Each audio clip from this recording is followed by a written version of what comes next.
Perhatian, cerita ini hanya fiktif belaka. Jika ada kesamaan nama, tokoh, tempat kejadian ataupun cerita, itu adalah kebetulan semata dan tidak ada unsur kesengajaan. Terima kasih. Bab 14. Malam pun tiba. Kini Ratna sedang duduk di pinggir ranjang, menatap pada tas berukuran sedang yang berisikan barang-barang miliknya di dalam sana. Sebenarnya Ratna tidak berniat membereskan barang-barangnya. Tetapi tadi sore Vanessa mengingatkannya untuk membereskan semua barang-barangnya untuk dibawa pergi. Dengan terpaksa, akhirnya Ratna pun memasukkan semua keperluannya ke dalam tas tersebut. Ratna tersenyum getir. Ia berpikir, berapa harga sewa yang ditawarkan Raka untuk dirinya? 1 miliar? 100 juta? 100.000? Atau bahkan dihargai 0 rupiah? Secara cuma-cuma gitu? Ia seperti dijadikan barang yang bisa disewa pada orang-orang di luaran sana. Biarlah Ratna dicampakkan dan dijadikan pelayan di rumah ini, asalkan dia selalu berada di sekitar suaminya. Sungguh malang nasib Ratna, disewakan pada lelaki yang tidak ia kenal dan dijadikan sebagai pemuas nafsu. Ratna bukan seorang jalang. Dirinya masih perawan dan tidak pernah disentuh oleh siapapun termasuk suaminya sendiri. Bunyi bel di rumah Raka terdengar beberapa kali. Vanessa yang sedari tadi sudah menunggu kedatangan Alex dan temannya seketika terlontar kegirangan mendengar bunyi bel. Sayang, sepertinya mereka sudah datang. Ayo kita bukakan pintunya, ajak Vanessa pada Raka yang tengah duduk di sampingnya. Sedangkan Raka yang sedari tadi hanya diam 1000 bahasa, seketika hatinya mulai gelisah. Vanessa dan Raka pun berdiri dari duduknya dan berjalan untuk membukakan pintu utama. Terlihat Alex dan juga seorang pria tampan dan gagah yang berdiri di belakangnya. Sudah bisa dilihat dari penampilannya bahwa pria tersebut bukanlah orang biasa. Kalian sudah datang rupanya. Silahkan masuk. Vanessa pun mempersilahkan kedua pria itu untuk masuk dan duduk di ruang tamu. Di atas meja sudah tersedia minuman dan beberapa makanan sebagai jamuan yang telah ia siapkan sedari tadi. Silahkan diminum dulu, ucap Vanessa pada kedua orang yang berada di depannya. Mereka pun meminum minuman tersebut sebagai tanda menghargai sesuatu yang sudah dibuat untuk mereka. Terima kasih, minumannya sangat enak, ujar Glenn basa-basi setelah meminumnya. Sama-sama tuan. Vanessa tersenyum manis pada pria yang sudah memuji minuman buatannya. Sedari tadi pandangan Vanessa tak luput dari pria yang berada di hadapannya ini.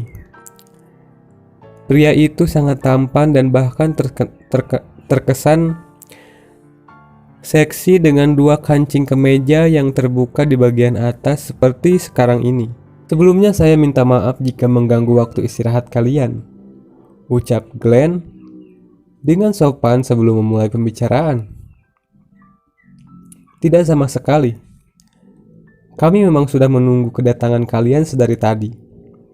Lagi-lagi Vanessa yang menjawab perkataan Glenn. Sedangkan Raka hanya diam memperhatikan mereka berbicara. Glenn merasa ingin tertawa keras sekarang melihat wanita yang ada di depannya ini. Dengan hanya melihat saja Glenn sudah tahu jika sifat wanita ini begitu egois. Dengan gamblangnya ia mengatakan sudah menunggu kedatangannya sedari tadi. Sepertinya memang wanita ini ingin Glenn cepat-cepat membawa pergi istri kekasihnya itu. Sepertinya lebih baik aku memperkenalkan diri terlebih dahulu sebelum kita membahas inti pembicaraan, ucap Glenn. Ya, silakan. Raka membiarkan pria itu untuk memperkenalkan diri terlebih dahulu, karena memang ia tidak tahu siapa lelaki ini. Perkenalkan, namaku Glenn Alinsky. Kalian bisa memanggilku dengan sebutan Glenn agar lebih santai. Aku juga sudah mengetahui nama kalian berdua, jadi tidak usah terlalu formal. Kebetulan aku adalah pemilik dari perusahaan Alliance Sky Group dan beberapa perusahaan lain di Eropa. Karena kesibukanku, maka dari itu aku mencari seorang wanita yang bisa tinggal bersamaku beberapa bulan ke depan. Dan kebetulan sekali, Alex memberitahu saya, jika kalian sedang menyewakan seorang wanita, kalian juga pasti sudah tahu apa tujuanku menyewa seorang wanita. Dengan tersenyum miring, Glenn memperkenalkan dirinya dan menjelaskan maksud dari inti pembicaraan. Mendengar itu seketika Raka dan Vanessa membelalakan matanya. Raka tidak menyangka bahwa pria di depannya ini adalah pemilik dari perusahaan Alliance Sky Group. Perusahaan yang begitu terkenal di kalangan pebisnis. Begitupun dengan Vanessa yang tidak kalah terkejut mengetahui Glenn adalah pria yang begitu kaya. Bahkan jauh lebih kaya dibanding kekasihnya. Vanessa sendiri sedikit iri jika Ratna akan disewa oleh pria tersebut, apalagi dijadikan sebagai pemuas nafsu. Tapi Vanessa berusaha tidak peduli dengan itu semua. Yang terpenting sekarang baginya Ratna pergi dari rumah ini. Hahaha, tentu saja Glenn, kau menemukan seseorang yang tepat. Kau bahkan akan mendapatkan keuntungan yang lebih besar, ucap Vanessa yang mengarah pada kesucian Ratna. Kalian tenang saja. Aku akan membayar mahal untuk itu. Katakan saja berapa yang kalian inginkan, ujar Glenn. Saranku, kalian jangan mau dibayar dengan uang begitu saja.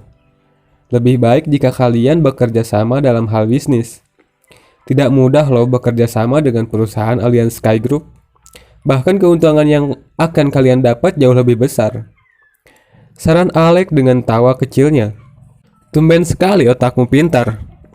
Tapi perkataanmu ada benarnya juga. Bagaimana sayang? Apa kau setuju dengan perkataan Alex tadi?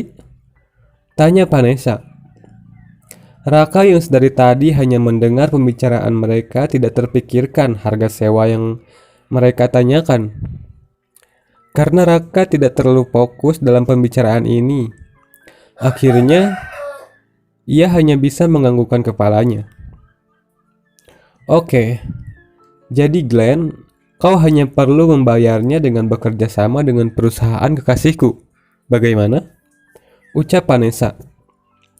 Baiklah, aku akan suruh asistenku untuk mengurus hal itu, ucap Glenn sembari meminum jamuannya kembali. Mereka pun menikmati jamuan tersebut sebelum akhirnya Glenn berbicara. Kira-kira berapa lama aku bisa menyewanya? Tanya Glenn setelah meminum minumannya. Hanya 6 bulan. Setelah 6 bulan Ratna harus sudah berada di rumah ini lagi. Jawab Raka dengan tegas. Bagaimana jika aku ingin memperpanjang waktunya? Tanya Glenn lagi. Tidak bisa. Dia harus kembali ke sini sebelum orang tuaku pulang dari Jerman. Jelas Raka pada Glenn. Glenn pun menganggukkan kepalanya, tanda ia setuju. Baiklah, jadi apa aku bisa bertemu dengan wanita itu sekarang? Tanya Glenn. Tentu. Aku akan panggilkan dia kemari. Kalian tunggu sebentar. Vanessa pun pergi menuju kamar Ratna. Tidak berselang lama, Vanessa kembali dengan diikuti oleh seorang wanita yang tengah menunduk di belakangnya. Mereka berjalan ke arah 3 orang pria di sana, Raka, Glenn, dan Alex, yang melihat Vanessa kembali dengan serempak mereka bertiga berdiri dari duduknya. Jadi Glenn, ini wanita yang kau cari. Namanya Ratna. Kau bisa menjadikannya apa saja yang kau mau. Dengan tidak tahu malunya, Vanessa merendahkan harga diri Ratna di hadapan pria-pria tersebut. Tapi Ratna tidak bisa membantah. Ia hanya semakin menundukkan wajahnya sambil terus mengeluarkan air mata. Glenn menatap Ratna dari ujung kaki sampai ujung kepala. Lalu ia pun tersenyum. Glenn yakin wanita polos dan cantik ini cocok untuk tinggal bersamanya. "Ayo sayang," ucap Glenn sambil tersenyum manis pada Ratna. Ratna mendongakkan kepalanya menatap pria yang akan menyewa dirinya. Lelaki itu tersenyum kepadanya. Pria itu tampan seperti Raka. Lagi-lagi Ratna harus berurusan dengan pria tampan dan kaya. Ratna sedikit takut untuk mendekat. Tapi Vanessa justru mendorong Ratna dengan kasar. "Kau ini lambat sekali sih," sembari mendorong tubuh Ratna pada Glenn. Kini Glenn bisa melihat jika Ratna memang diperlakukan kasar oleh para penghuni rumah ini. Ratna yang kini sudah berada di samping Glenn mencoba menatap suaminya. Ratna menatap Raka seakan memohon agar Raka membatalkan rencana gila ini. Tapi Raka justru memalingkan pandangannya seolah tidak peduli dengan keadaan sang istri. "Baiklah kalau begitu, kami akan langsung pulang saja. Sekali lagi terima kasih atas waktunya, kami mohon pamit." Glenn menarik lembut lengan Ratna dan membawanya memasuki mobil. Begitu pula dengan Alex yang pamit dari rumah Raka. Kini Raka hanya bisa menatap pada mobil yang membawa Ratna pergi dari rumah ini, hingga Vanessa menepuk pundaknya dan menyuruhnya untuk masuk. Bersambung.